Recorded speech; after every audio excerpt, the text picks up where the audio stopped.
ADGP P വിജയന് സ്വർണ്ണക്കടത്തിൽ പങ്കുണ്ടെന്ന് വ്യാജമൊഴി നൽകിയതിൽ ADGP MR Ajith കുമാറിനെതിരെ കേസെടുക്കാമെന്ന് DGPയുടെ ശുപാർശ.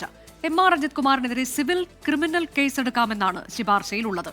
എന്നാൽ MR അജിത് കുമാറിനെതിരെ മുഖ്യമന്ത്രി നടപടിയെടുക്കില്ല എന്നാണ് മുൻ MLA PV അൻവറിന്റെ പരിഹാസം. PV അൻവറിന്റെ ആരോപണങ്ങൾക്ക് പിന്നാലെ സംസ്ഥാന പോലീസ് മേധാവി തന്നെ നടത്തിയ അന്വേഷണത്തിൽ MR അജിത് കുമാറിനെ നേരിട്ട് വിളിച്ച് മൊഴിയെടുത്തിരുന്നു. അപ്പോഴാണ് സഹപ്രവർത്തകനായ P വിജയനെതിരെ ഗുരുതര ആരോപണം അജിത് കുമാർ ഉന്നയിച്ചത്. തീവ്രവാദ വിരുദ്ധ സ്ക്വാഡിന് തലവനായിരുന്ന സമയത്ത് P വിജയന് സ്വർണ്ണക്കടത്ത് സംഘവുമായി ബന്ധമുണ്ടെന്നും മലപ്പുറം SP ആയിരുന്ന സുജിത് ദാസ് ഇക്കാര്യം തന്നെ അറിയിച്ചിട്ടുണ്ടെന്നുമായിരുന്നു മൊഴി. എന്നാൽ ഇക്കാര്യം സുജിത് ദാസ് നിഷേധിച്ചു.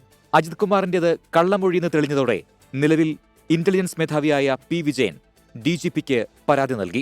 ഡിസംബറിൽ നൽകിയ പരാതി DGP അന്ന് തന്നെ മുഖ്യമന്ത്രിക്ക് കൈമാറി. ഒരു മാസത്തോളം പരാതി പിടിച്ചുവെച്ച മുഖ്യമന്ത്രി ജനുവരിയിൽ DGPയോട് ശുപാർശ തേടിയപ്പോഴാണ് വ്യാജമൊഴിയിൽ കേസെടുക്കാം എന്ന നിർദ്ദേശം ഷെയ്ഖ് ദർവേഷ് സാഹിബ് നൽകിയത്. വ്യാജമൊഴി ഒപ്പിട്ട് നൽകിയതും ഉന്നത പോലീസ് ഉദ്യോഗസ്ഥനെ ഗുരുതര കേസിലേക്ക് വലിച്ചെടുക്കാൻ ശ്രമിച്ചതും ക്രിമിനൽ കുറ്റമെന്നാണ് DGPയുടെ റിപ്പോർട്ട്. അജിത് കുമാർ കാക്കി ധരിക്കുന്നത് പോലീസ് സേനയ്ക്ക് അപമാനമെന്ന് PV അൻവർ. MR അജിത് കുമാർ എന്ന് പറയുന്ന വ്യക്തി മുഖ്യമന്ത്രിയെ സംബന്ധിച്ച് വളരെ കൃത്യമായി പറഞ്ഞാൽ അദ്ദേഹത്തിന് 3 മക്കളാണ്. ഇത് പോറ്റുമകനാണ് MR അജിത് കുമാർ, മറ്റതൊന്ന് മരുമകനാണ്. ഇതുപോലെയുള്ള ഒരു പക്ക ക്രിമിനൽ ആ ക്രിമിനലിനെ ഈ വേഷം ധരിപ്പിച്ച് ഇതുപോലെയുള്ള ഒരു ക്രിമിനലിനെ കൊണ്ടിരുത്തിയ ആ പോലീസിനെ തന്നെ എന്താ പറയാ, ഈ ക്രിമിനൽ വരിക്കരിച്ച ഒരു കാലഘട്ടം കേരളത്തിലുണ്ടാവില്ല.